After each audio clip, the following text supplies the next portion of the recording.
You took everything from me. They ask you how you are, you just have to say that you're fine when you're not really fine, but you just can't get into it.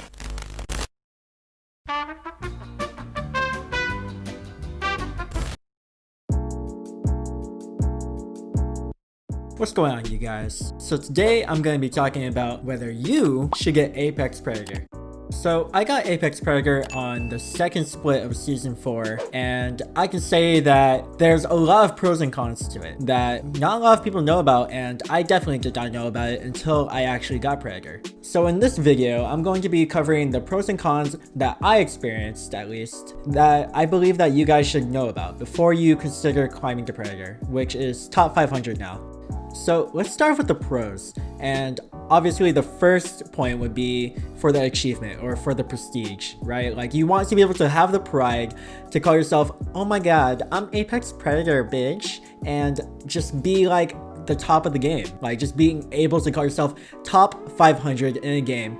That is a huge achievement and definitely sought after in every kind of game, not just Apex Legends. So the pride that you get from it, the ego boost that you get from it, that's definitely a reason why I sought after it, because I wanted to validate myself. I wanted to validate my own skills and be like, how far can I push my rank if I really dedicate time and effort into improving?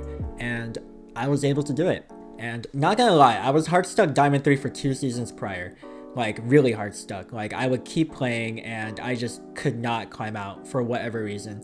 But I mean, honestly, the biggest tip I can give to you guys out there, I know this isn't a tips video, but the biggest tip for me was learn from people who are better than you. Ask questions, look at how they play, and really hyper analyze what they're doing and try to apply it to yourself. That's the one thing that really pushed me into Apex Predator. So for the second pro, it's gonna be the rewards, right? Like the dive trail, the charm, the badge, you know, having all those different symbols of showing that, hey, I play this game at the highest level and this is where I'm at. This is like the rewards I get. And you guys don't have it. Haha.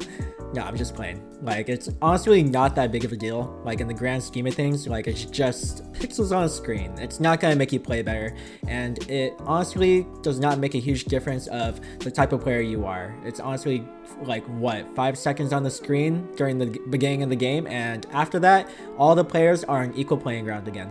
So, not the biggest and not the best rewards, but it's something. So the third pro of getting Apex Predator is, of course, you get really good at the game, right? Like, you can say that you have really great awareness, you have really great mechanics, and you can just pub stomp. Like, pubs are just a walk in the park now because ranked really heightened your game and you play at a higher level than most people. Like, what, top 500 is like 0.01% of the player base? So you are definitely up there, and you can say that you have earned your stripes. So for the fourth pro that people might not realize is you're going to be making friends, right? Because you're forced to play this game, which requires 2 other teammates, and playing with different people all the time is just going to mess up your whole vibe, your whole flow and dynamic. So playing with the same people is really more beneficial. And because you're playing with the same people, you're going to be building that bond through, you know, just having fun, playing games, and pain, because climbing to Apex Preg is painful. It definitely is stressful because you have to, like, you know, be like, hey bro, come on, we gotta keep grinding, man. Like, we're gonna lose our rank. Come on, you know, we gotta do this together, man. Just stay in this with me. Don't stop grinding with me. Come on, we got this. And you really build that bond, which I am very grateful for. You know, I've met some really cool people that I still talk to today, even though I don't really play ranked as much. And I can say that they're some really good friends, some really good online friends that I am very grateful to have met. So pro number 4, you make good friends. Alright, so now for the cons. The biggest con of all, in my opinion, is the time commitment that you have to put into climbing to Apex Predator. Because, I mean, minimum, I was playing in 40 hours a week. On a minimum. But average, I was like, what, 50, 60 hours a week of gameplay of just straight ranked. Like, it wasn't even just chilling and, like, just playing with friends. It's like grinding hard to get that sweet RP, because that's the kind of mindset that you have to have if you're going to maintain top 500 in a game like this.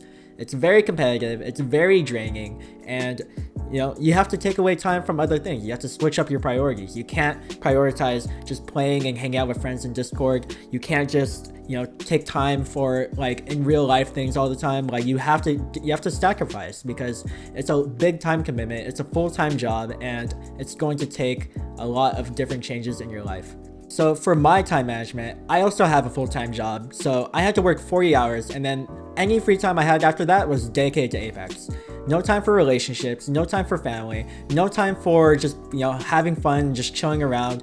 No, you need to grind because this is your top priority for the split that you're grinding in. Like you need to get that RP, you need to maintain your rank. It can be a chore, gonna be honest. It can be a chore, and honestly, that's probably the biggest reason why I'm not climbing to Pred this season, because I want to rededicate that time back to friends, back to family, and reinvest into new hobbies like YouTube, which, that's just how I work. That's how I function. I can't do one thing and dedicate that much time to one thing for too long. I need to switch it up. Alright, so now that we got that out of the way, the next point is possibility of burnout, because I played this game so much and I was just dedicated to one thing, which is gaining RP, and that can burn people out. That almost burnt me out, and that almost had me hating the game that I love the most. So that's probably a really big point that I want people to be careful of, is just be careful of burning out. Like, this game is meant for fun. Remember that. This game is for fun, and if you're not having fun, then you probably shouldn't be doing what you're doing. And that segues really nicely into the third point, which is stress. You're going to be feeling stressed because you need to keep up a high level of gameplay, you need to be consistent, and you need to be getting RP every single day. If you have one bad day where you don't get RP, it can really throw you off, and it can really put on a lot of pressure, which would make you stressed, which could lead to burnout. You see how all these points just come full circle? Like, everything is related, and you really just have to keep in mind about these things if you're really trying to get to Pred, because it can really cause a lot of stress and it can just make you not have a good time. So remember, have fun, guys. Have fun. So the fourth con is you can't play with your casual friends. It's just as simple as that. You have to play with your ranked friends, which are just higher level, and you have to pay more attention to them. You have to pay more time to them because you're not going to be getting RP playing pubs. That's just the bottom line. And it really does suck sometimes because my friends would be all in Discord just chatting and having fun playing some other game, but I would be forced to grind Apex, which at times can really feel demoralizing. It really does take a toll on your mentality and your morale. So you have to really love this game if you're really thinking about getting to Apex Predator. This point is not all sadness and depression, because you're not going to be playing with your old friends, but you're also going to be playing with people that you meet online, which can turn into new friends.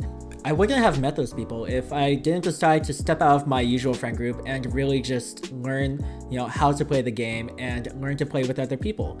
There's so many opportunities to make new friends and make new relationships, and your old friends are still going to be there if they really are your friends. So the last con, which is probably the smallest, but it kind of sucks, not gonna lie, is the trail ain't permanent. What the fuck, Respawn? What the actual fuck? You make us grind to top 500 and you won't even give us a permanent trail? Like, come on, give us a break. But yeah, that's just me whining. Like, I have a diamond trail, so I should be grateful, but my ungrateful ass is like, come on, Respawn, you made me grind to top 500, you made me lose my life, my friends, my family, my girlfriend, and you're not even gonna give me a permanent trail? Come on, bruh. But I mean, to be real, it's just a fucking trail. It doesn't mean anything. They ask you how you are, you just have to say that you're fine when you're not really fine, but you just can't get into it because they would know. Alright, that's it for the video. I hope you guys learned something from this. I really just wanted to outline how it was for me climbing to Pred. I know that a lot of you guys are interested in climbing the ranks, and you guys can definitely do it. I'm not that great of a player. There's nothing special about me. I just put the time into it. So you guys can definitely too if you put your mind to it. So if you guys want more videos like this, or if you enjoyed, then please drop a like. Very much appreciated. If you want more videos like tips, tricks, and guides to land on your front page, then subscribe and they are going to be coming. Like always, guys, have a fantastic day, and I'll see you in game.